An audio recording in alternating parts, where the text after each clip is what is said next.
the New South Wales Blues win in one of the great escapes in State of Origin. Welcome back to the Sports Playbook. I'm Daniel, and we are Australia's weekly sports news podcast covering men's and women's sport. So here's the week in sport and everything coming up this weekend. In AFL, Neale Daniher passes away. Unfortunately, Daniher passed away on Monday, the 25th of May at age 65. For Daniher, he was an absolute fighter, and his legacy is one that we will remember forever.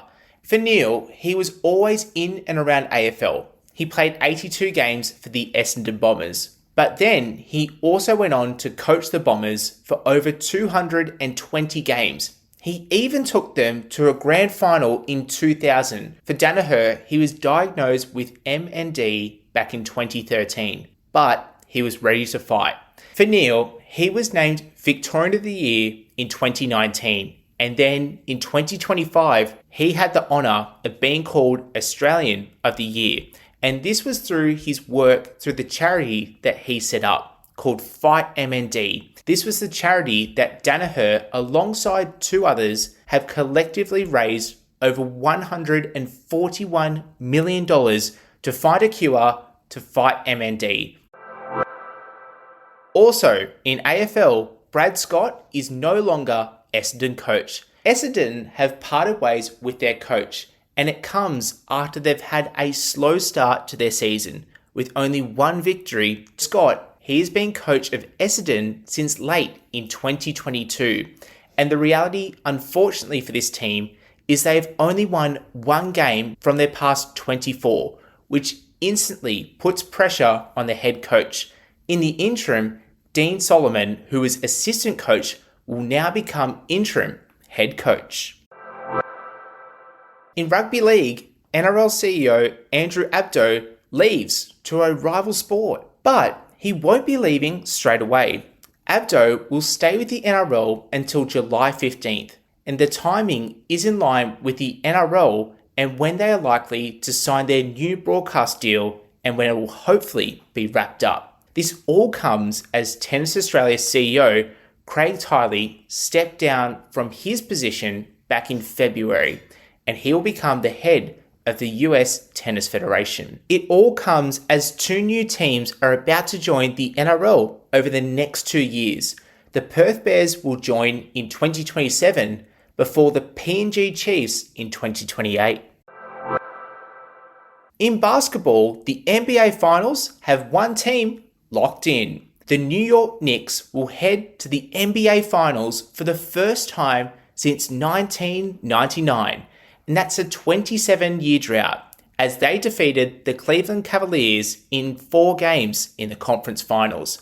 And on Thursday, the 28th of May, we could potentially find out who the Knicks' opponents will be. And this is because the OKC Thunder will face San Antonio Spurs in the other conference finals. As we record this on the 27th of May, OKC Thunder lead the championship conference finals 3-2. And in netball, the New South Wales Swifts on a hunt for a new head coach. The New South Wales Swifts are holding open recruitment for the position of head coach for 2027. But it's not what you think it is, as Bryony Akel is still currently the head coach of the team. For Akel, she will have to reapply for the role in 2027, and she's also approved the open process from the New South Wales Netball Board. It's an interesting time for all players, as all their contracts will come to an end at this season, and that is due to the previous broadcast deal signing. So all teams will have to re-sign every single player, and they will need to confirm their head coach prior to any players signing. The New South Wales Swifts are expected to announce who their head coach will be for 2027 by July of this year.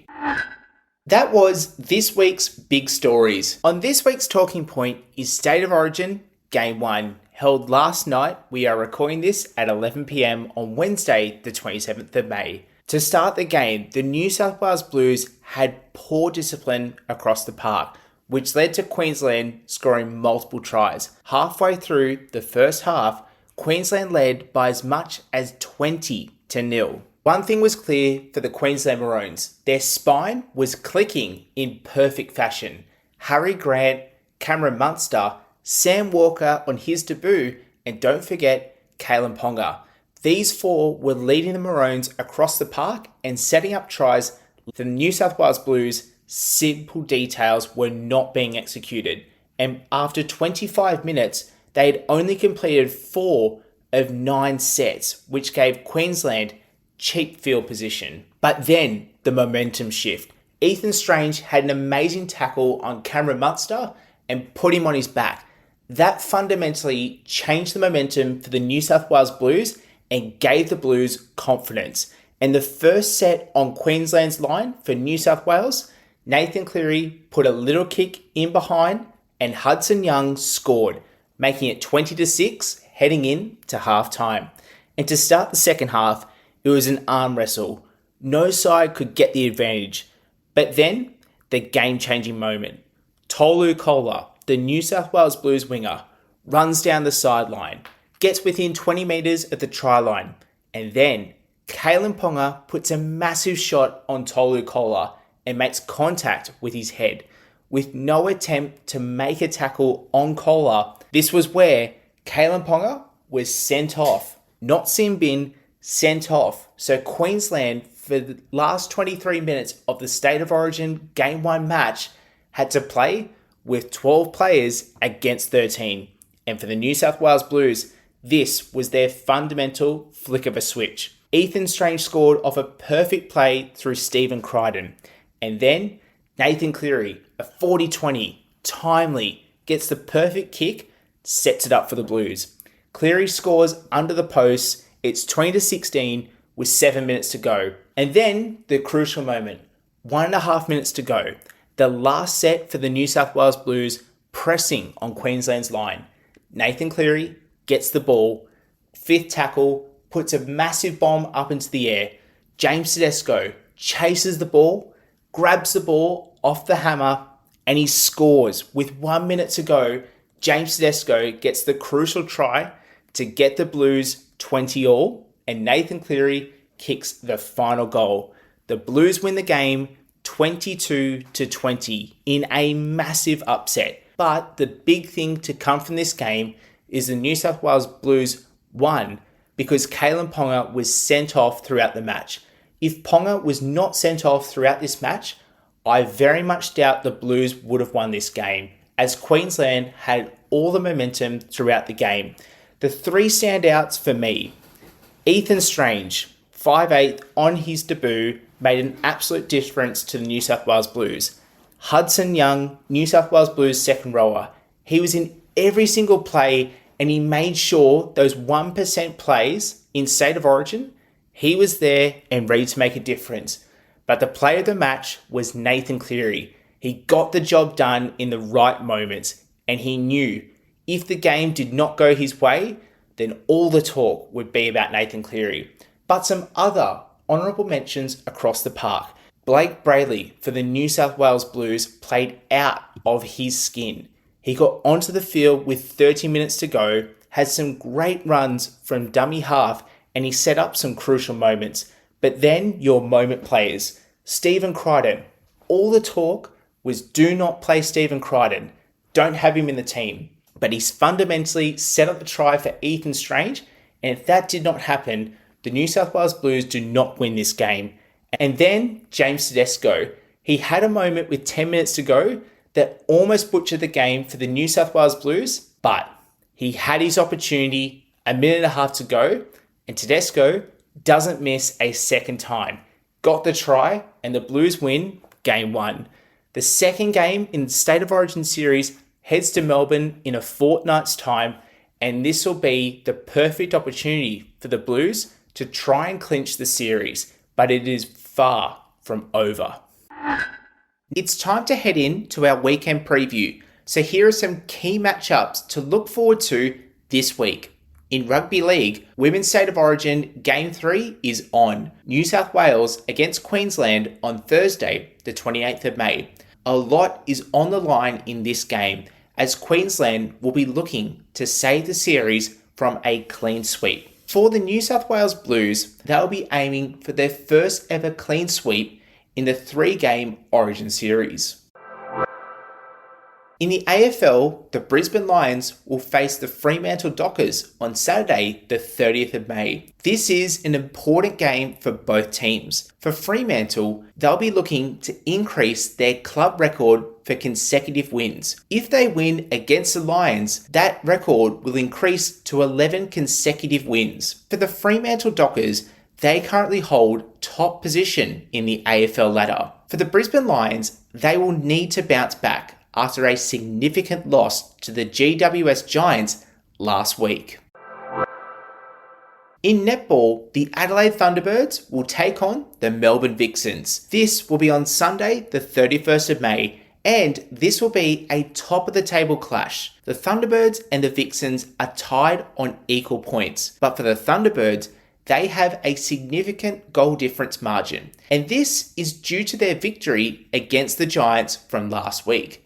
But for the Vixens, they will be out to reclaim the top spot on the ladder again.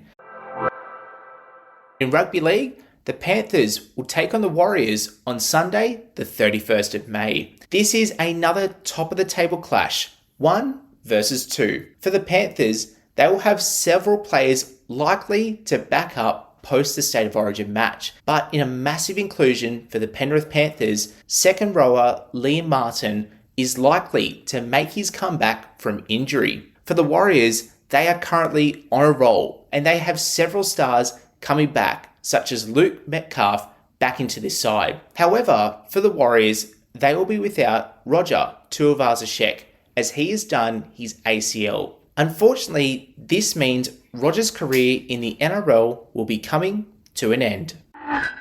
And with that, it's time to head in to our one thing to watch. And for me, it's the netball. It's the Thunderbirds taking on the Vixens. The last time both of these sides faced off against each other in 2026, the Melbourne Vixens defeated the Thunderbirds by 6 goals. When you look up and down the court, the best players right now in Super Netball will be all facing each other. When you look to the centre roles, Kate Hefferon up against Kate Maloney. When you look at either end's goal circle, you have the Adelaide Thunderbirds attacking goal circle. Elmer Vanderberg, the Thunderbirds goal shooter, with Georgie Horgis as goal attack.